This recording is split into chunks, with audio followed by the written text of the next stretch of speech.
अच्छा, मेरी screen share हो रही है? अभी तक तो नहीं हो रही। हाँ, हो गई है जी। ओके।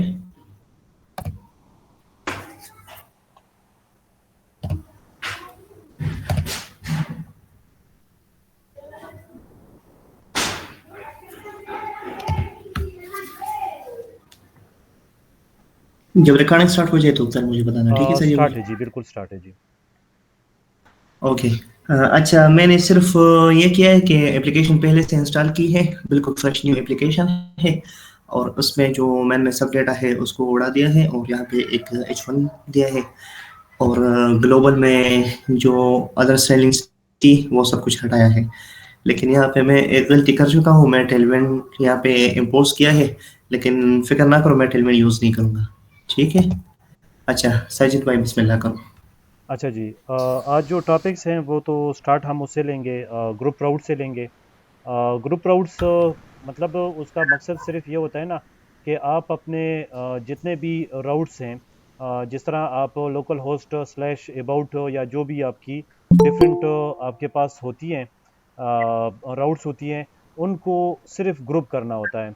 और ग्रुप करने से क्या होता है कि आप के मतलब जिस तरह फॉर एग्जांपल कुछ मेरे पास अगर कोई वेबसाइट है, तो वो अगर वो हुबेब की है, तो हुबेब की जो है उसकी कुछ पेजेस हैं फॉर एग्जांपल उसी उसी वेबसाइट में, तो मैं उधर जो है पेरेंथिसिस में हुबेब लिख लूँगा और जितने भी मेरे राउट्स हैं वो उसमें डाल दूंगा, तो मेरी राउट्स की जो है एड्रेस वो चेंज नहीं होगी। वही एड्रेस यूज़ करके हम क्या कर लेंगे, राउट तो वही होगा, मतलब स्लैश हुबेब है तो स्लैश उसके साथ तो उसकी एड्रेस है या जो कुछ भी है, तो हमारे पास वो सारी जो हैं एड्रेसेस वही होंगी, वही हमारे पास यूज होंगी जिस तरह नॉर्मली होता था। लेकिन सिर्फ ये होगा ना कि प्रोग्रामर को पता चलेगा कि ये राउट्स जो हैं डिफरेंट राउट्स हैं वो हुबेब के साथ लिंक है, तो उसकी उसकी सिर्फ उसको एक ग्रुप मिल जाएगी। जिस तरह लास्ट क्लास में हमने मार्केटिंग और मेरे ख्याल में जिया जो है वो एक दो राउट्स ग्रुप बनाए थे, उसमें डिफरेंट जो है हमारे पास राउट्स होते थे। तो इसका मकसद सिर्फ यही है कि आप जो जो प्रोग्रामर है उसको मतलब वो डिस्टिंग्विश कर सके डिफरेंट राउट्स को, कि ये राउट्स किस के साथ जो है किस पर्पस के लिए हैं, किस बंदे के साथ हैं, तो उसके मुताबिक वो राउट्स हम जो है प्रोग्रामर जो है ना उसको ट्रीट कर सकेगा।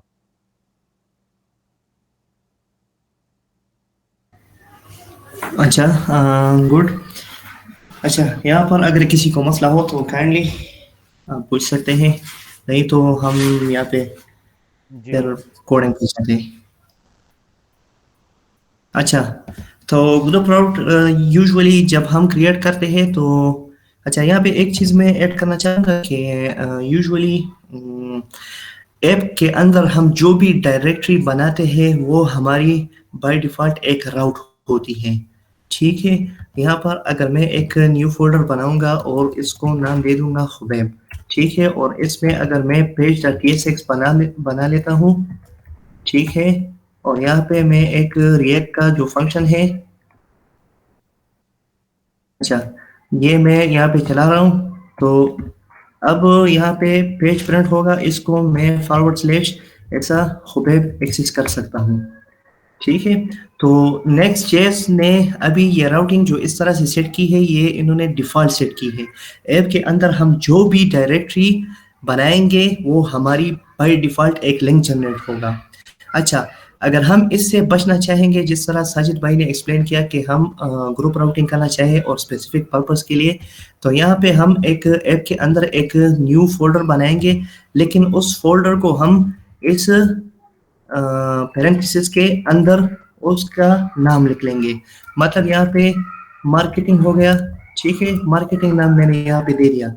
इस हुबैब को इस मार्केटिंग के अंदर मैं डाल लेता हूँ,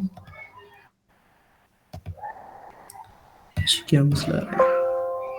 अच्छा, यहाँ पे मैं इस खुबैब को मार्केटिंग के अंदर मैंने डाल लिया, लेकिन यहाँ पे पाथ मैं चेंज नहीं कर रहा। ये स्क्रीन तो मेरी सब सही नज़र आ रही है ना? जी जी, बिल्कुल ठीक है जी।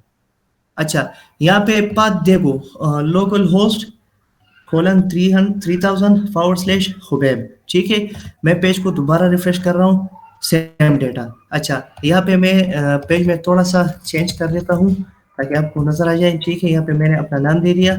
अब जैसे ही मैंने रिफ्रेश कर दिया तो ऑटो रिफ्रेश से यहाँ पे भी नाम चेंज हो जाएगा। ठीक है, तो ये देखो नाम चेंज हो गया।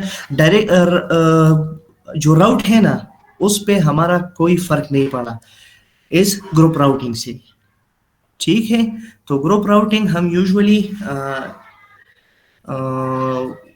एडमिन और नॉर्मल यूजर उसकी सेपरेशन के लिए क्रिएट करते हैं ग्रुप राउटिंग।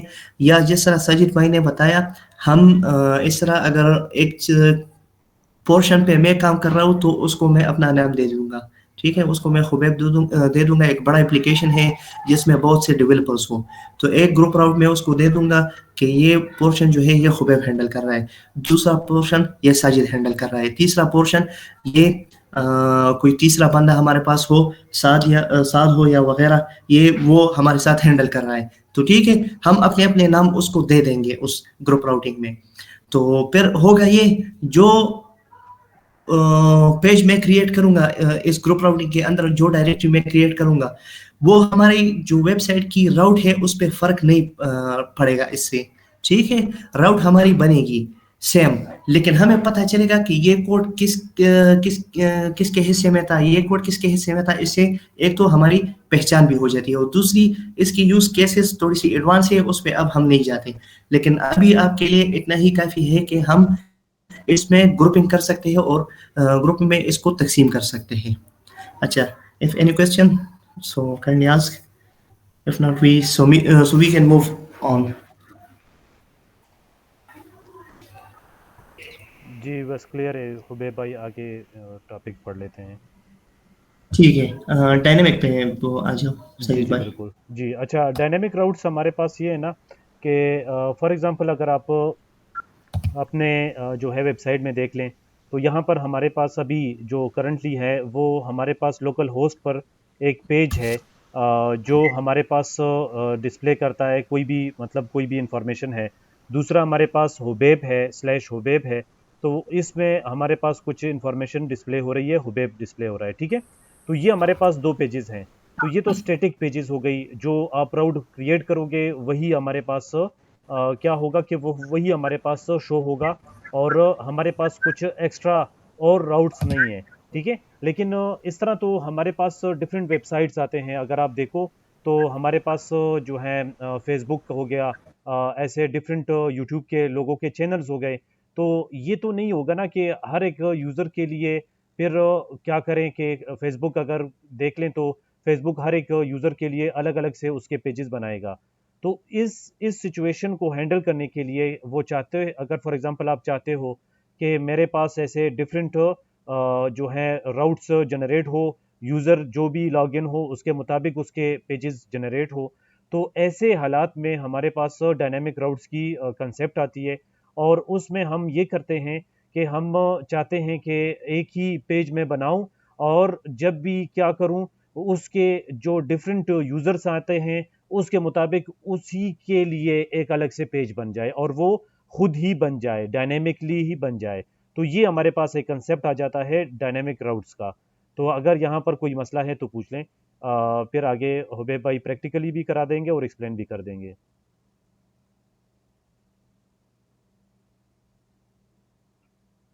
जी हुबैब भाई।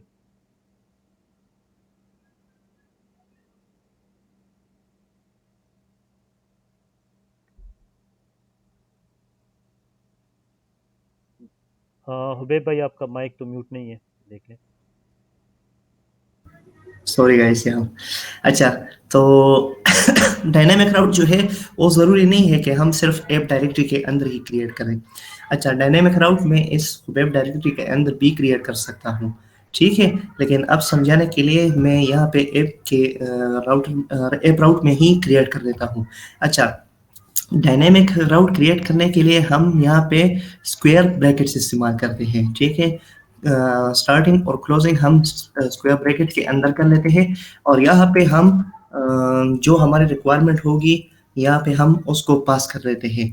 यूजुअली नेक्स्ट जेएस और जो डायनामिक वेबसाइट हम बनाते हैं तो जो कन्वेंशन यूज़ हो रही है उसमें ज़्यादातर स्लग का वर्ड यूज़ हो रहा है, ठीक है?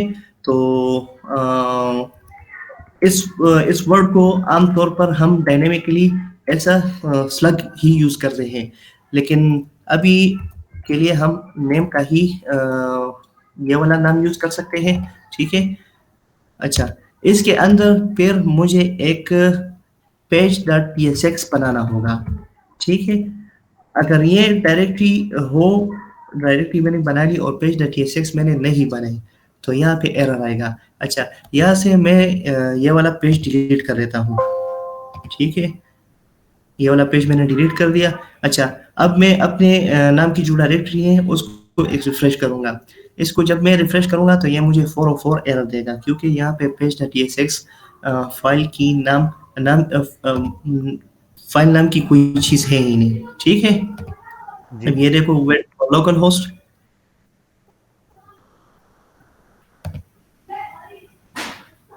यहाँ पे आ गया। डिलीट क्यों नहीं हुआ यार? वो फोल्डर से मेरे ख्याल में बाहर आ गया। अच्छा, जी जी मैं इसको दोबारा रिफ्रेश कर देता हूँ।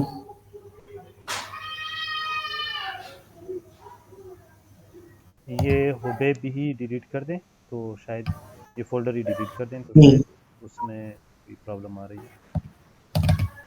अच्छा, यहाँ पे मैं एक इसको सेव कर देता हूँ। अच्छा, यहाँ पे पेज ओपन था। जी जी, डिलीट नहीं हो रहा था। ठीक। सॉरी गाइस, मैं डॉट नेक्स्ट से डिलीट कर रहा था तो इसलिए डिलीट नहीं हो रहा था, ठीक है? तो मुझे डिलीट करना चाहिए यहाँ से।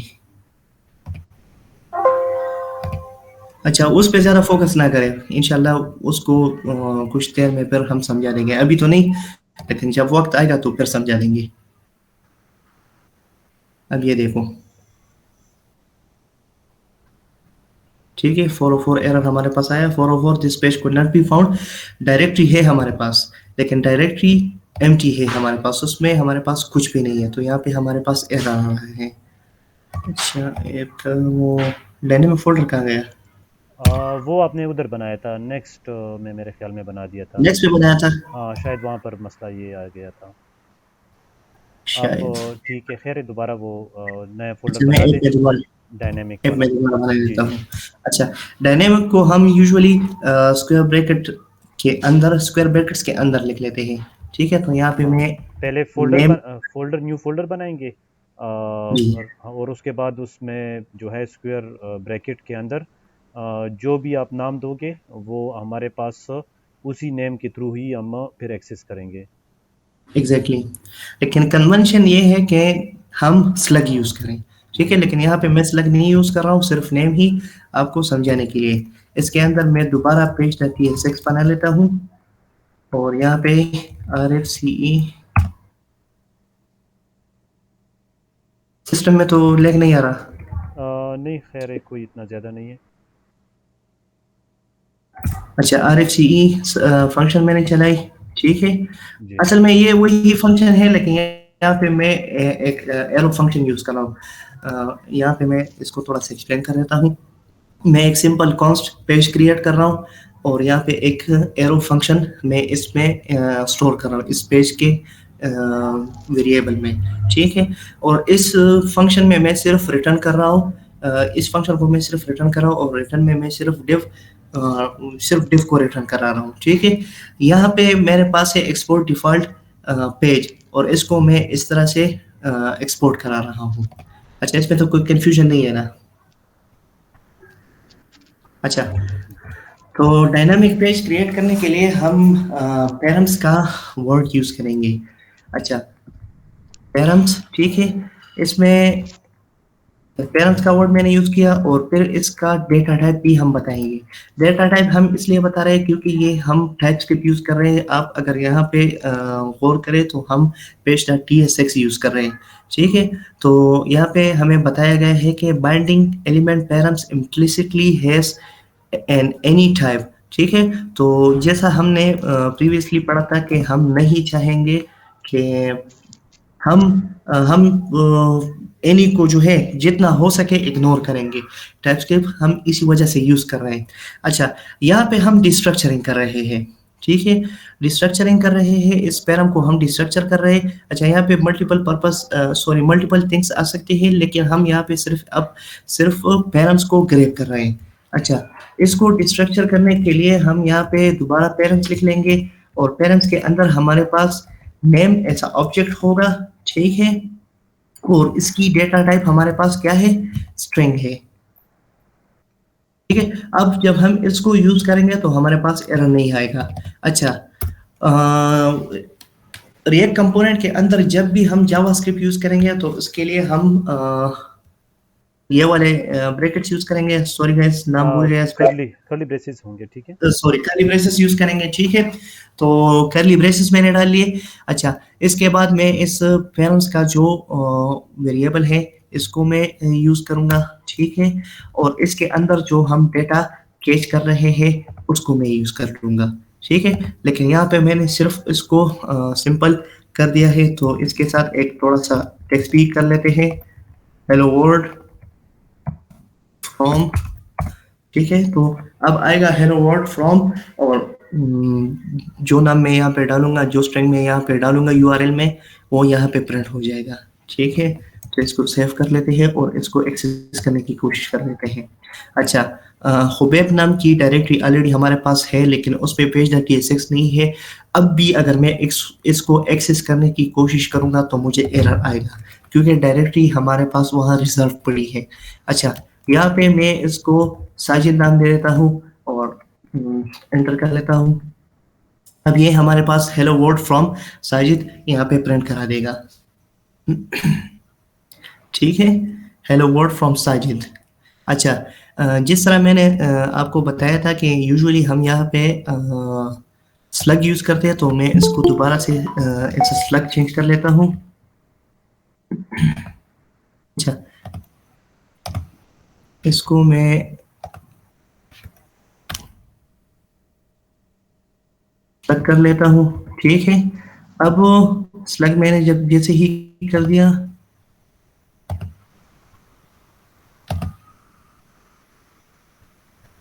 अच्छा ये इस वजह से जा रहा है। अच्छा, जैसे ही मैंने इसको स्लग कर दिया तो यहाँ पे मुझे स्लग करना होगा। ठीक है, और इस यहाँ पे भी मुझे स्लग ही प्रिंट कराना होगा।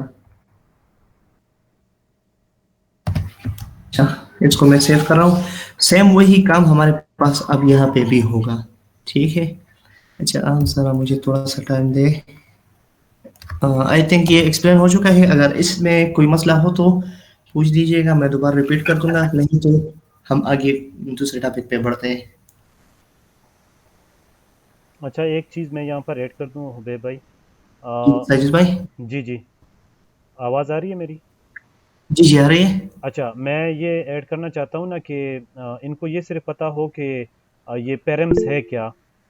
तो यहाँ पर जब भी आप कोई भी जो है ऊपर यूआरएल में आप कोई भी चीज़ दो, तो वो हमारे पास पेरेम्स होती हैं, ठीक है। For example hello world, sorry, local host colon 3000 slash, यहाँ पर एक नाम आ गया, ठीक है। तो ये नाम जब आ गया तो ये हमारे पास पैरम्स हैं। अच्छा, ये पैरम्स आकर फिर उसके बाद जो यहाँ पर कोई भी मतलब जो भी टेक्स्ट आ गई है, जो भी स्ट्रिंग आ गई है, वो स्ट्रिंग हमारे पास पैरम डॉट, और जो आपने यहाँ पर फोल्डर का मतलब नाम दिया ना, जो एंगल ब्रैकेट्स जो हैं, सॉरी एंगल नहीं, सॉरी ये स्क्वायर स्क्वायर ब्रैकेट्स।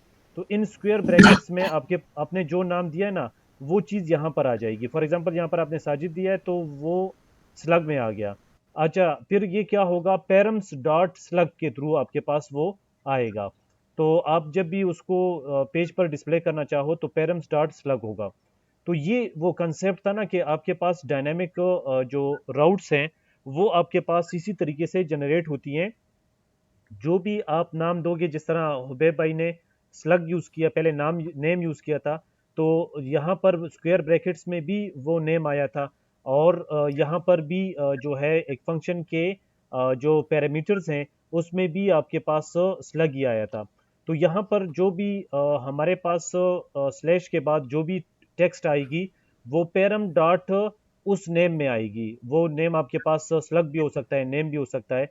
तो पैरम्स जब भी आ जाएं तो पैरम्स ये जहन में रखें कि पैरम्स की बात आ गई तो पैरम्स हमारे पास एक रिजर्व वर्ड है, और उसका मकसद यही होता है कि जो भी आप स्लैश के बाद जो भी टेक्स्ट दोगे वो पैरम्स में आएगी, लेकिन पैरम्स में जो नाम आपने दिया है उधर उसमें आएगी। मतलब ये आपके पास एज ए ऑब्जेक्ट आएगी ना।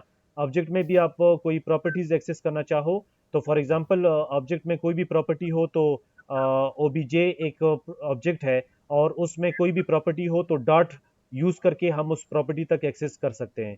तो पैरम्स डॉट स्लग से मुराद है कि पैरम आपके पास एक ऑब्जेक्ट है और उसमें स्लग एक आपके पास एक प्रॉपर्टी आ गई। ठीक है, जिस तरह हुबैब भाई यहाँ पर आपको दिखा रहे हैं ना कि ऑब्जेक्ट है और ऑब्जेक्ट और यहाँ पर नेम आ गया। ठीक है, तो आप अब इसको एक्सेस करोगे तो क्या करोगे आप जब जावास्क्रिप्ट में एक्सेस करोगे तो ओबीजे डॉट नेम कर लोगे तो आप क्या करोगे, इस साजिद को आप एक्सेस कर सकोगे। ठीक है, अगर आप ओबीजे डॉट एज करोगे तो आप फिर जो है 25 को आप एक्सेस कर सकोगे। तो ये कंसेप्ट था, ये चीज़ आपको यहाँ पर क्लियर होनी चाहिए, क्योंकि पेरेंट्स एक ऐसी चीज़ है ना कि इंसान यही सोचता है कि ये फॉर एग्जांपल ये हम इसमें कंफ्यूजन शायद हो सकती है आपके लिए, तो ये मैं क्लियर करना चाहता था।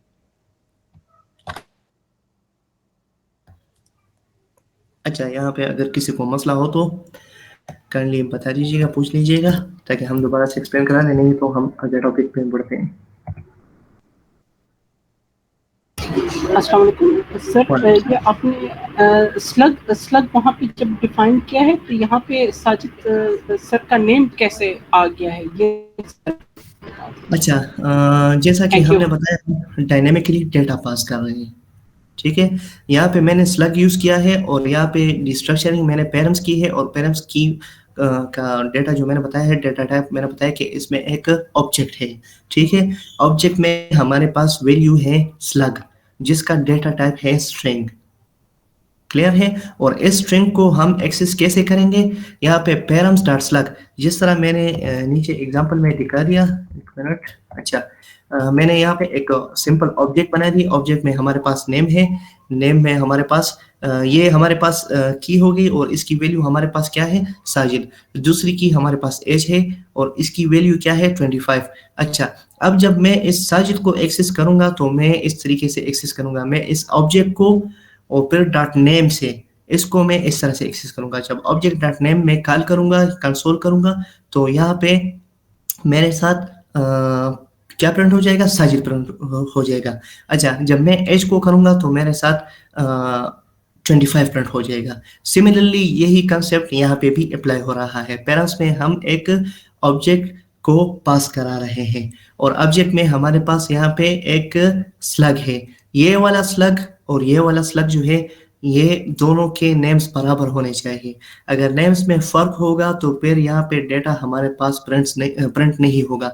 अच्छा, कोई एरर भी नहीं देगा। अच्छा, यहाँ पे मैं इसको नेम कर देता हूँ।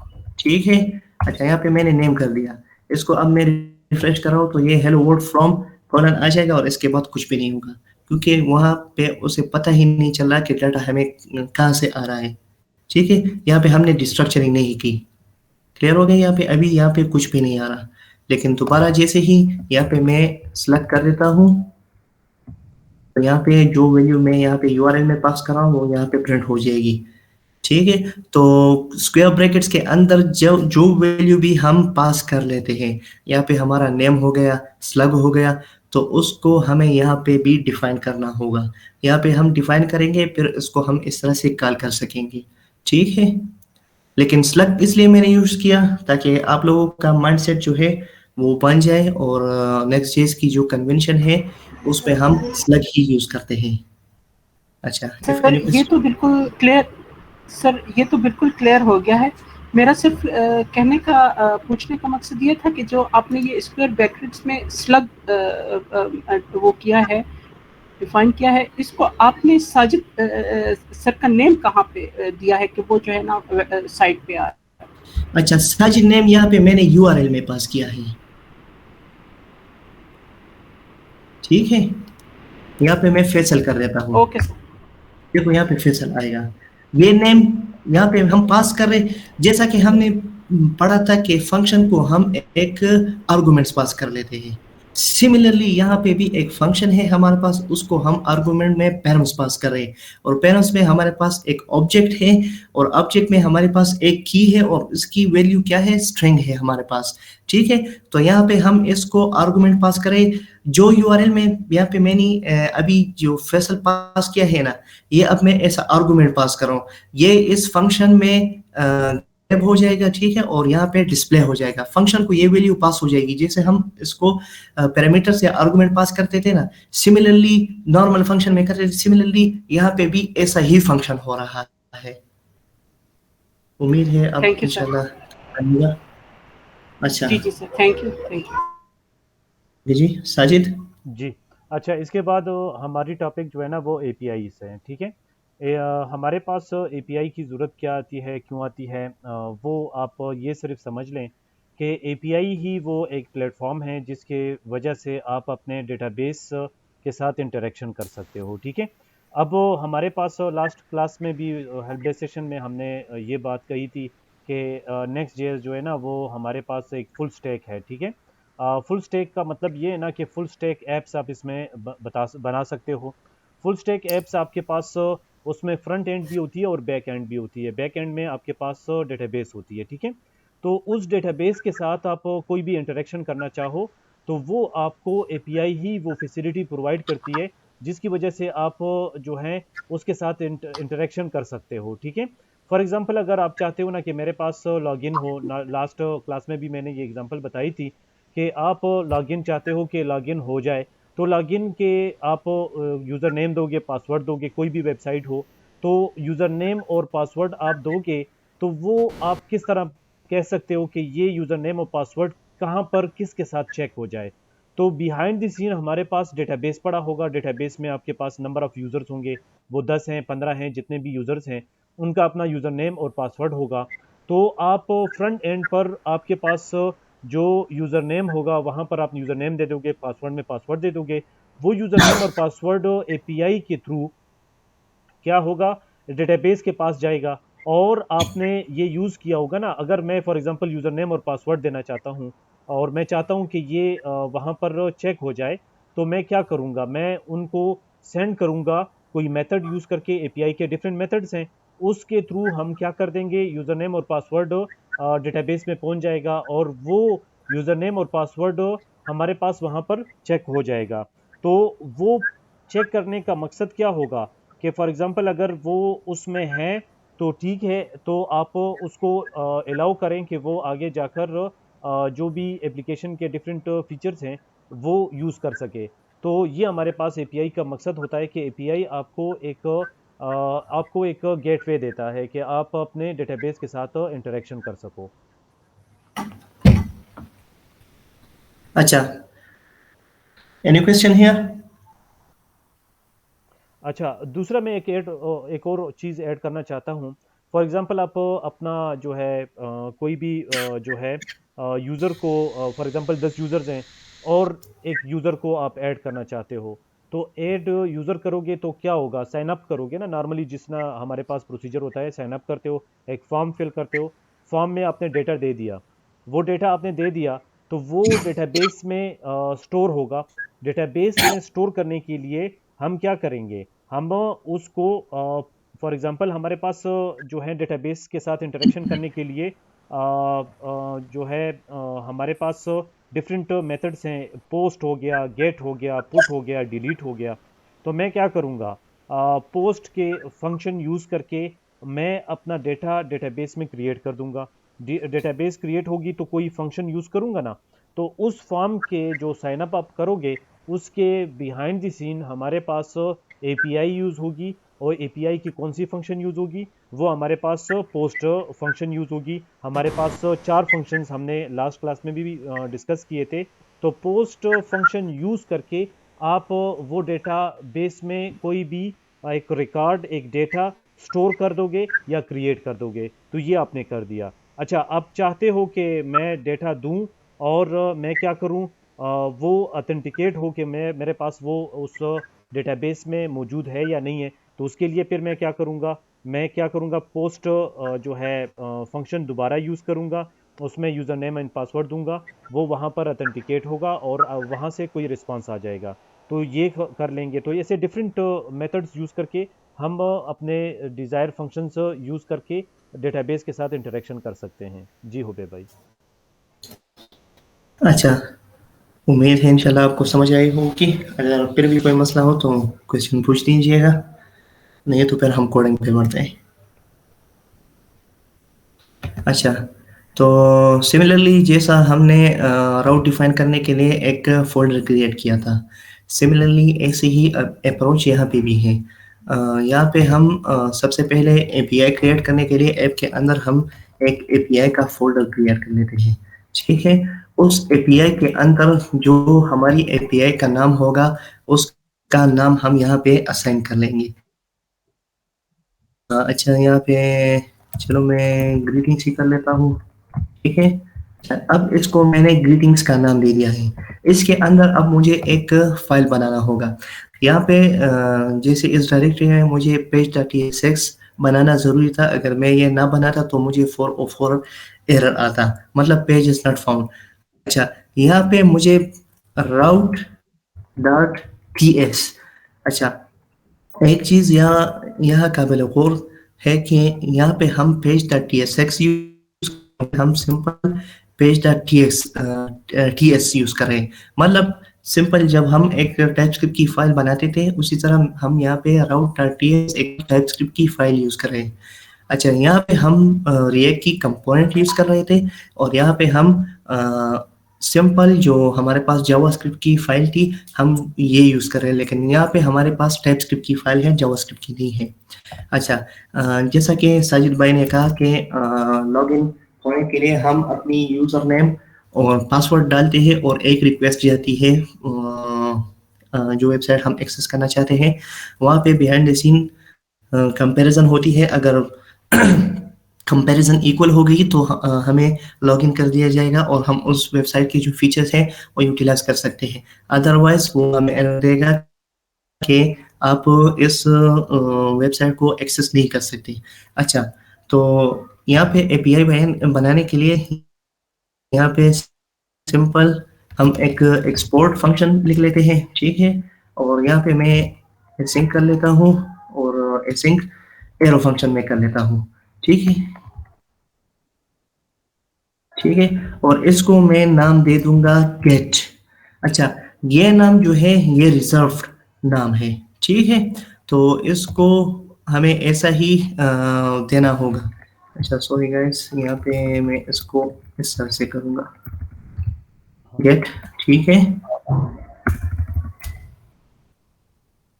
कॉन्स्ट गेट, और यहाँ पे मैं एसिंक एरो फंक्शन यूज़ करूँगा। अच्छा, गेट करने के लिए यहाँ पे हमें कुछ भी पास करने की ज़रूरत नहीं है, ठीक है? तो यहाँ पे मैं कुछ भी पास नहीं कर रहा हूँ और रिटर्न में यहाँ पे मैं कर रहा हूँ न्यू नेक्स्ट रिस्पॉन्स, ठीक है? तो ये रिस्पॉन्स अभी जब भी हमारे एपीआई को कोई एक्सेस करेगा तो यहाँ पे हमें एक रिस्पॉन्स आएगी और रिस्पॉन्स में मैं एक सिंपल टेक्स्ट पास कर लेता हूँ।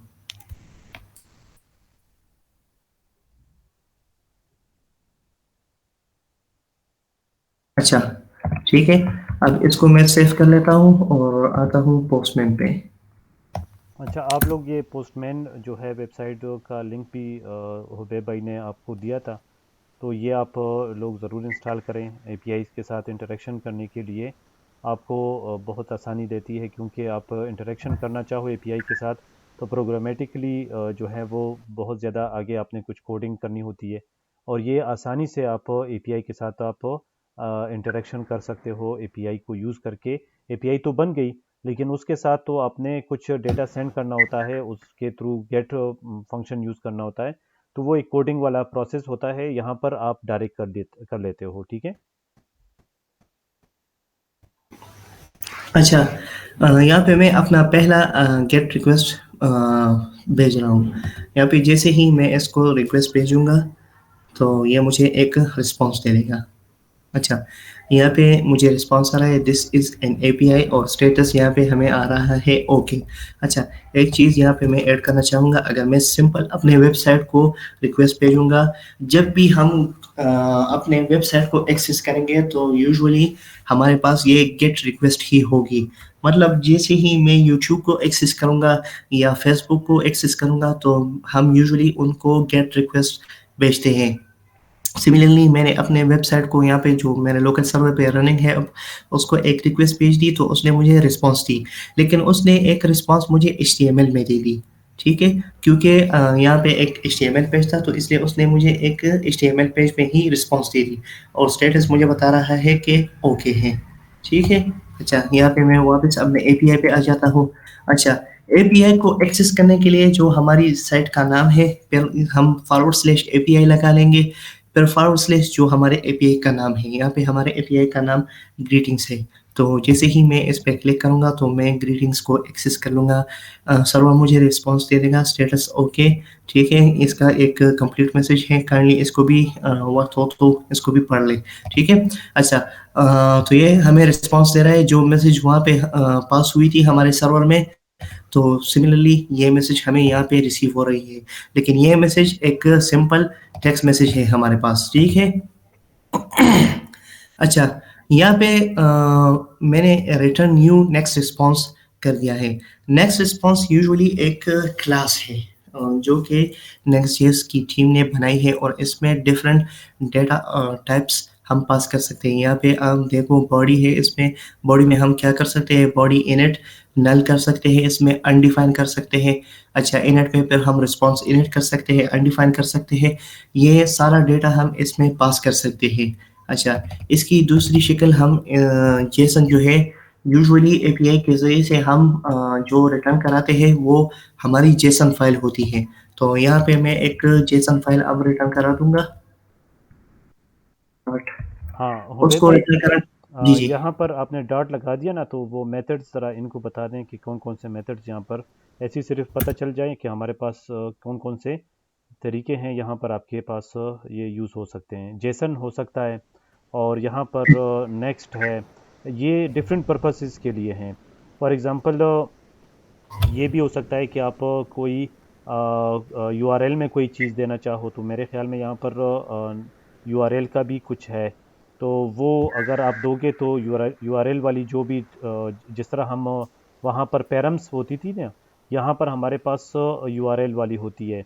तो ये हमारे पास डिफरेंट फंक्शंस हैं। अभी हम सिर्फ जेसन वाला यूज़ करेंगे, और जेसन ऑलरेडी आप लोगों ने कुछ तो पढ़ा होगा कि जेसन में हमारे पास क्या होती है कि एक ऑब्जेक्ट होती है, और जेसन ऑब्जेक्ट में हम कोई डेटा पेयर जो है की और वैल्यू के पेयर में हम दे सकते हैं। तो हमारे पास नेट में जब भी हम एपीआईज के through data sending end receiving करते हैं, तो वो हमारे पास नॉर्मली जो मेन जो हमारे पास जिस फॉर्मेट में डेटा होती है वो डॉट जेसन में होती है। जी अच्छा, जैसा साजिद भाई ने एक्सप्लेन कर दिया, यहाँ पे हम डिफरेंट मेथड एक्सेस कर सकते हैं।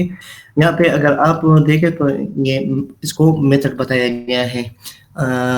जैसा हमने क्लासेस में पढ़ा था कि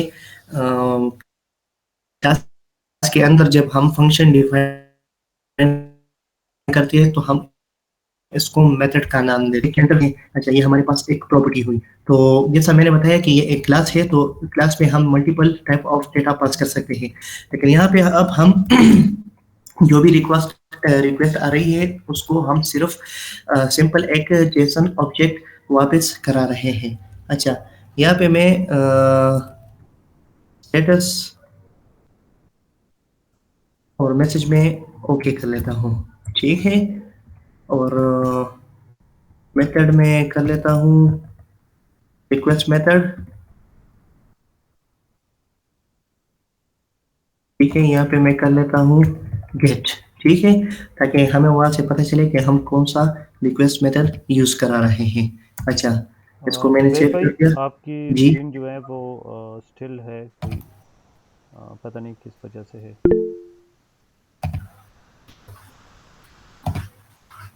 हाँ, दोबारा ज़रा शेयर कर दें स्क्रीन। ठीक है, मैं शेयर कर रहा हूँ।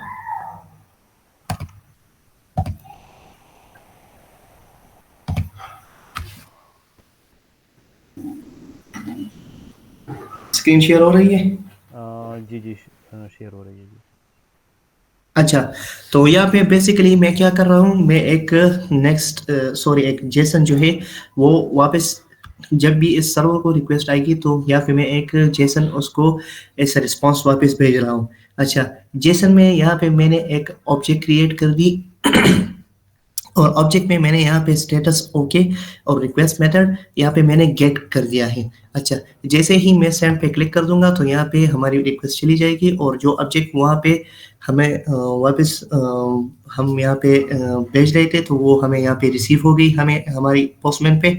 अब वो ऑब्जेक्ट हमारे पास स्टेटस ओके है और रिक्वेस्ट मेथड जो हमारी है वो गेट है और स्टेटस यहाँ पे देखो यहाँ पे आ रहा है 200 ओके। और अच्छा, यहाँ पर बॉडी में हमारे पास जो ऑब्जेक्ट रिसीव हो रहा है वो जेसन के फॉर्म में हो रही है। जी बिल्कुल। यहाँ पे बाय डिफ़ॉल्ट यहाँ पे जेसन सेलेक्ट है, ठीक है? तो जेसन हमारे पास रिसीव हो रहा है इस एपीआई के अंदर से। अच्छा, अच्छा, एक और चीज़ मैंने सिर्फ ऐड करनी है यहाँ पर। यहाँ जी, पर हम एक फंक्शन यूज़ कर रहे हैं।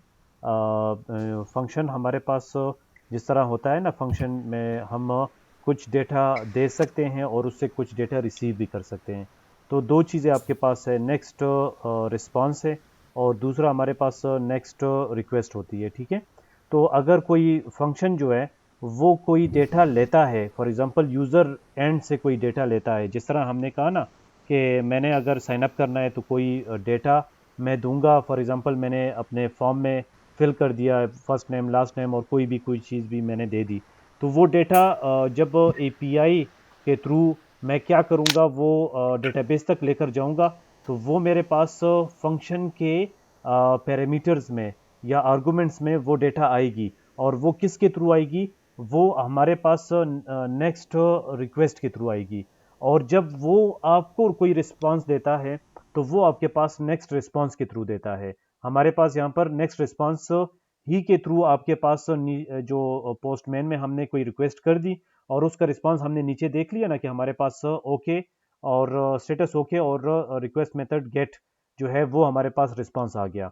तो ये दो चीज़ें आपके नॉर्मली यहाँ पर भी जिस तरह फंक्शन होती है ना, फंक्शन में कोई डेटा लेना और फिर कोई डेटा वो रिसीव करता है और वो फिर कोई डेटा रिटर्न करता है, जिस तरह फंक्शन करता है उसी तरह एपीआई में भी यही चीज़ होती है। इंटरेक्शन करने के लिए हमें ज़रूरत पड़ती है कि हम कोई डेटा लें और उसको कोई वापस भी कुछ रिस्पांस दे दें।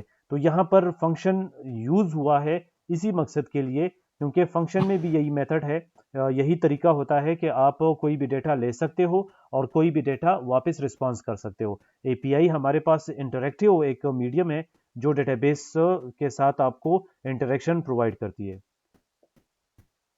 अच्छा, सिर्फ एक गेट फंक्शन है उसमें हमें रिक्वेस्ट अगर हम चाहे तो मतलब अगर हम लॉगिन होंगे तो फिर तो हमें एक रिक्वेस्ट भेजनी होगी।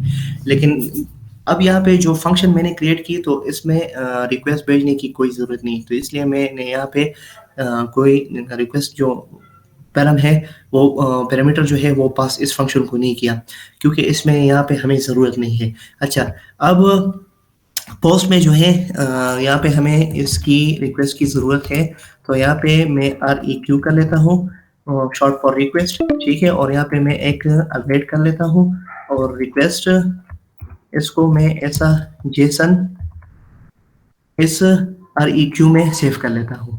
अच्छा, ये रिक्वेस्ट अब हमारे पास पोस्टमैन से आएगी और इसको हम ऐसा जेसन में कन्वर्ट कर लेंगे और फिर ये वाला जो REQ है हमारे पास इसमें हम इसमें स्टोर कर लेंगे। अच्छा, यहाँ पे हम एक कंडीशन लगाएंगे और देख लेते हैं अपने कंडीशन में REQ, ठीक है? और वहाँ पे जो हम की वैल्यू पास करें तो उसको देख लेते हैं कि आया हमारे पास वो ट्रू आ रहा है कि नहीं। अच्छा, यहाँ पे मैं टाइप कर लेता हूँ और क्योंकि मैं वहाँ से टाइप पास करूँगा तो यहाँ पे मैं टाइप कर लेता हूँ। अच्छा, फिर यहाँ पे मैं रिटर्न करा देता हूँ सिमिलरली नेक्स्ट रिस्पॉन्स और यहाँ पे भी फिर दोबारा एक जेसन ऑब्जेक्ट रिटर्न करा देता हूँ। अच्छा, यहाँ पे मैं कर लेता हूँ स्टेटस कुकिंग कर लेता हूँ, क्योंकि यहाँ पे एक कुकिंग रिक्वेस्ट हमारी आएगी। अच्छा, और क्या कुक हो रहा है, जो कि हमारी डिमांड हो रही है, उसको हम डिफाइन कर लेंगे यहाँ पे रेक डॉट टाइप।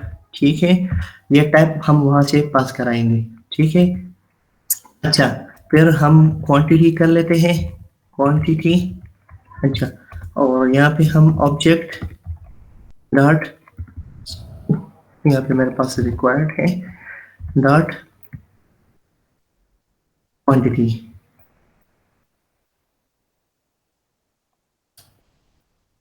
क्वांटिटी में सेलेक्ट कर लेता हूँ। ठीक है, ये मैं कैपिटल कर लेता हूँ, क्योंकि मैं वहां से कैपिटल पास कर लूंगा। अच्छा, अब मैंने इसको सेव कर दिया है। अच्छा, पोस्टमैन पे आते हैं, तो यहाँ पे सबसे पहले मैं रिक्वेस्ट को सेलेक्ट कर लेता हूँ पोस्ट। अच्छा, फिर यहाँ पे मैं बॉडी सेलेक्ट कर लेता हूँ, और बॉडी में यहाँ पे मैं रॉ सेलेक्ट कर लेता हूँ। अच्छा, अब यहाँ पे मुझे दो चीज़ें पास करनी है। हुबैब भाई ये टेक्स्ट के बजाय जेसन कर दें। सॉरी। हाँ अच्छा, थैंक यू। अच्छा, यहाँ पे मैंने रॉ सेलेक्ट कर दिया, और रॉ के अंदर मैंने यहाँ पे जेसन सेलेक्ट कर ली।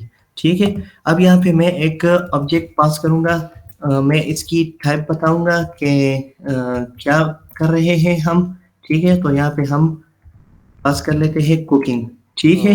यहाँ पर इस बिरयानी कर दें, कुकिंग वहाँ पर भी है स्टेटस वाले में। अच्छा, सॉरी। अच्छा, टाइप हमारे पास क्या है, बिरयानी हो जाएगी।